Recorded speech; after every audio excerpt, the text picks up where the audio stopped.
زبور چوتھی کتاب اور اس کا 91 باب جو 16 آیات پر مشتمل ہے۔ جو حق تعالیٰ کے پردے میں رہتا ہے وہ قادر مطلق کے سائے میں سکونت کرے گا۔ میں خداوند کے بارے میں کہوں گا، وہی میری پناہ اور میرا گڑھ ہے۔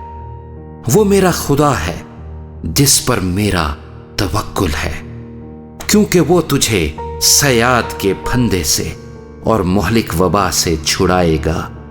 وہ تجھے اپنے پروں سے چھپا لے گا اور تجھے اس کے بازوؤں کے نیچے پناہ ملے گی۔ اس کی سچائی ڈھال اور سپر ہے۔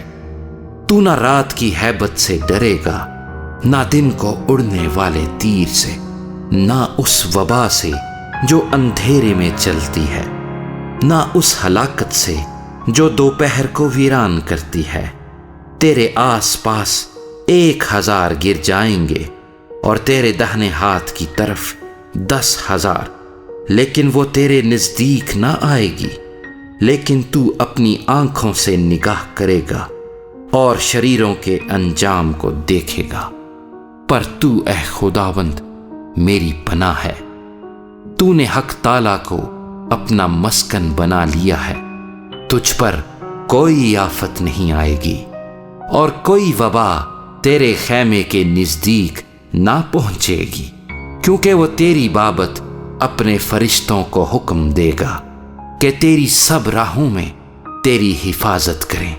وہ تجھے اپنے ہاتھوں پر اٹھا لیں گے تاکہ ایسا نہ ہو کہ تیرے پاؤں کو پتھر سے ٹھیس لگے۔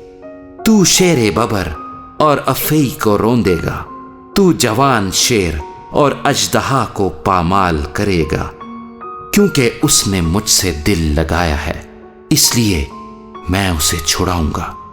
میں اسے سرفراز کروں گا کیونکہ اس نے میرا نام پہچانا ہے۔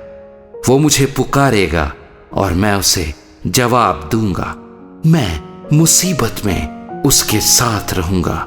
میں اسے چھڑاؤں گا اور عزت بخشوں گا۔ میں اسے عمر کی درازی سے آسودہ کروں گا اور اپنی نجات اسے دکھاؤں گا۔